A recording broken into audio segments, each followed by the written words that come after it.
ছাড়পত্র কবি সুকান্ত ভট্টাচার্য।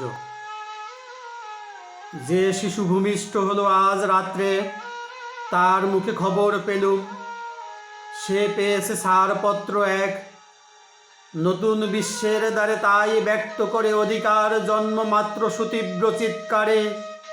খরবদেহ নিঃসহায়, তবু তার মুষ্টিবদ্ধ হাত উত্তোলিত উদ্ভাসিত কি এক দুর্বোধ্য প্রতিজ্ঞায়। সে ভাষা বোঝে না কেউ, কেউ হাসে, কেউ করে মৃদু তিরস্কার। আমি কিন্তু মনে মনে বুঝেছি সে ভাষা।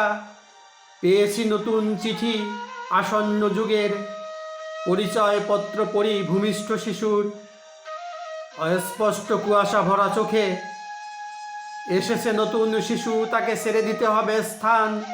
জীর্ণ পৃথিবীতে ব্যর্থ মৃত আর ধ্বংসস্তূপ পিঠে চলে যেতে হবে আমাদের, চলে যাব। তবু আজ যতক্ষণ দেহে আছে প্রাণ, প্রাণপণে পৃথিবীর সরাব জঞ্জাল। এ বিশ্বকে শিশুর বাসযোগ্য করে যাব আমি, নবজাতকের কাছে এ আমার দৃঢ় অঙ্গীকার। অবশেষে সব কাজ সেরে আমার দেহের রক্তে নতুন শিশুকে করে যাব আশীর্বাদ।